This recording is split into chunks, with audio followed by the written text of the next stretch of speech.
Nous sommes à Alten-des-Palus, un des villages les plus récents du Vaucluse. Il est apparu au milieu du 19e siècle. Nous y avons rencontré Brigitte Grange, une artiste peintre, qui va nous dévoiler sa passion pour la peinture et ses tableaux. Elle nous parlera du livre qu'elle a réalisé sur les 151 villages du Vaucluse, où on y retrouve toutes ses illustrations en aquarelle. Bonjour, je m'appelle Brigitte Grange. Je peins pour le plaisir. J'habite à Alten-des-Palus, dans le Vaucluse, petit village.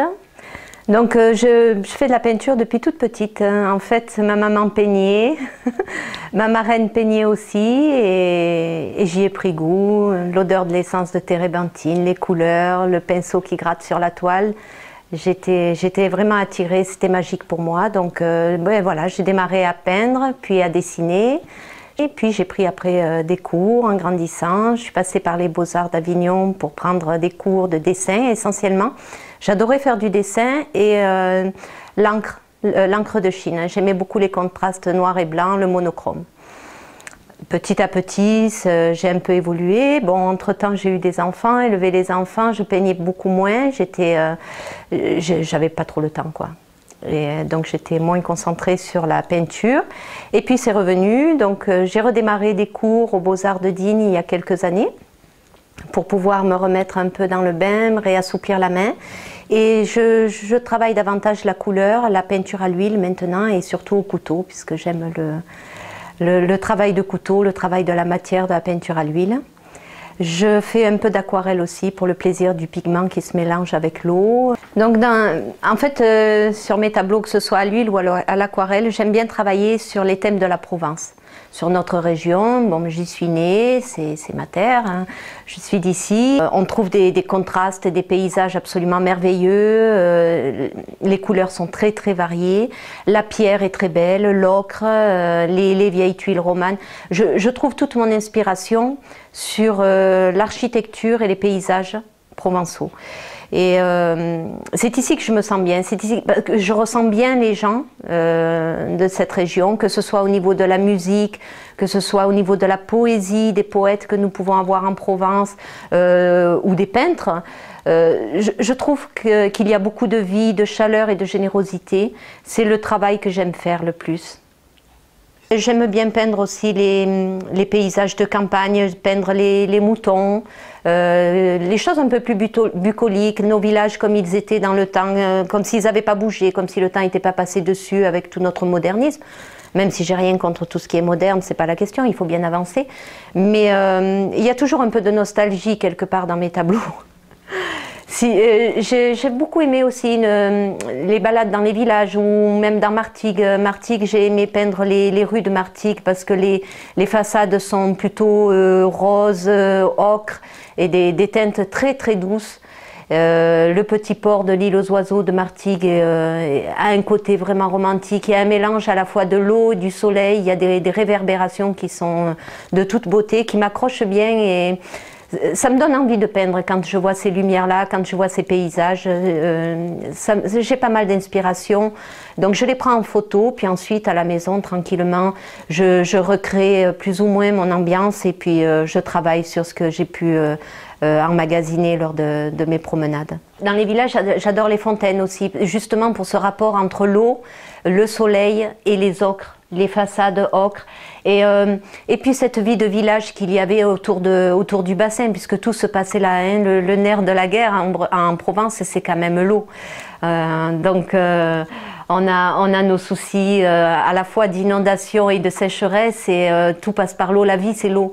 Et c'est l'eau, c'est le soleil, et c'est ce qu'on arrive à retrouver dans nos villages, c'est ce que les gens, nos ancêtres ont su nous donner de l'art de vivre, qu'on a tendance à perdre de nos jours. Et j'aime bien en reparler à nouveau. Et j'aime bien les champs aussi, les champs avec les coquelicots, parce que là aussi ce sont des couleurs qui paraissent presque surnaturelles, ça fait comme la lavande. Ce rouge qui éclate comme ça, d'un coup, et puis on sait que c'est éphémère, alors j'ai envie de les accrocher sur les tableaux, j'ai envie d'en garder cette image, de garder l'atmosphère qui passe dans les champs comme ça, et c'est serein. Pour moi, c'est beaucoup de sérénité. Alors, c'est vrai aussi que ma famille est originaire de Provence depuis quelques générations, puisque, bon, sans l'avoir fait exprès, je suis la petite nièce de Frédéric Mistral. Ma grand-mère, ma mère, toute la famille, nous sommes tous originaires de la région d'Aix-en-Provence et des environs. Et cette Provence, nous l'avons vécue à travers à la fois nos ancêtres, et nous la vivons avec nos enfants, à qui nous essayons de transmettre aussi cet amour de notre région, de nos traditions. Alors c'est vrai que lorsque je peins, en principe, j'aime raconter une histoire, mais mon combat dans la peinture, c'est de sortir la peinture des musées, la sortir de son côté académicien. J'ai envie que la peinture soit accessible à tout le monde, qu'on puisse en parler simplement entre nous, échanger, ça me plaît pas, c'est bien, c'est pas bien, mais surtout qu'elle ne soit pas chère, qu'elle soit accessible. Si quelqu'un a envie d'un tableau, s'il a envie de quelque chose de beau chez lui, pourquoi il ne pourrait pas avoir accès?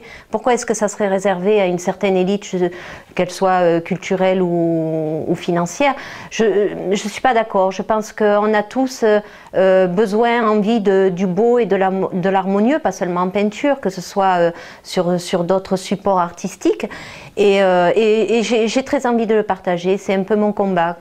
Et nous allons souvent avec mon mari nous promener, faire des photos pour avoir matière à travailler. Et à la suite de ces photos, en travaillant à la maison, en travaillant en aquarelle sur nos villages, il nous est venu l'idée. Il nous est venu l'idée de faire un livre d'aquarelle, de présentation de notre département que nous aimons beaucoup tous les deux, qui est le Vaucluse. Et nous avons représenté les 151 communes de notre département. Voilà, donc j'ai fait les aquarelles. Mon mari a fait les textes, le montage, la maquette, et nous avons imprimé tout ça chez un imprimeur. Donc le livre, nous l'avons organisé en 4 parties.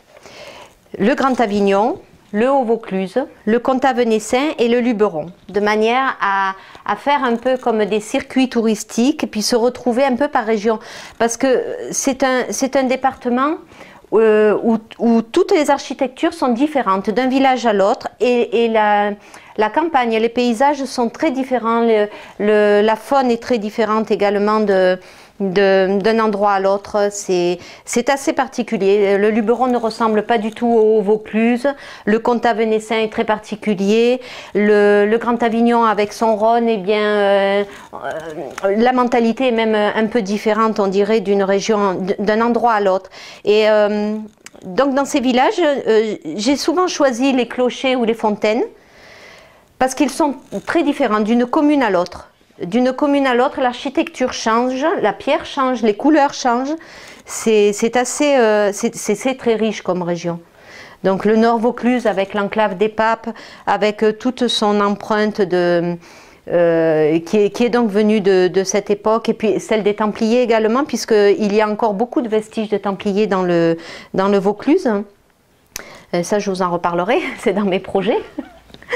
Et puis, donc le Grand Avignon, on en a parlé, le Comtat venaissin avec tout son côté maraîcher et viticole également, un peu ça, le Haut-Vaucluse aussi. Et donc là, on a beaucoup de fruits, de légumes, la campagne explose de vie, elle est d'une générosité incroyable.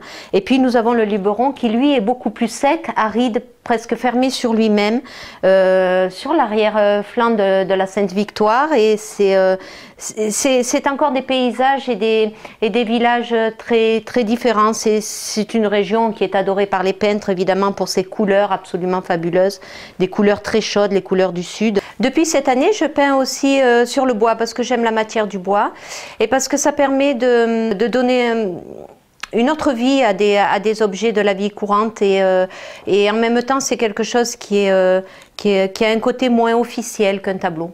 Ah oui, c'est tout sur internet. Voilà, on a mis la boutique en ligne où on trouve à la fois le livre, les objets en bois et les tableaux. Comme nous avons bien pris goût à notre livre, nous avons quand même un projet assez important sur les Templiers en Provence, sur leur implantation et sur leur influence jusqu'à nos jours. Et en fait, nous avions envie de le présenter plutôt sous forme de BD. Donc, je travaille également un peu les personnages, les expressions, avant de savoir sur vraiment comment l'orienter. C'est un projet qui est au tout début. Et voilà, nous travaillons là-dessus, nous nous documentons pour l'instant. Et moi, je travaille un peu le dessin pour arriver à trouver disons, le style des personnages que nous allons intégrer pour raconter cette histoire de façon un peu ludique. Maintenant, je pense que je peindrai toute ma vie parce qu'en fait, la peinture, elle est en moi. C'est ma manière de m'exprimer. J'ai du mal à trouver mes mots, mais avec les couleurs, avec les formes, j'arrive à le faire. Et puis, c'est vrai que dès que ça ne va pas, dès que j'ai pas le moral, j'ai besoin de dessiner, j'ai besoin de peindre. C'est un monde où j'arrive à m'évader, où je me sens bien.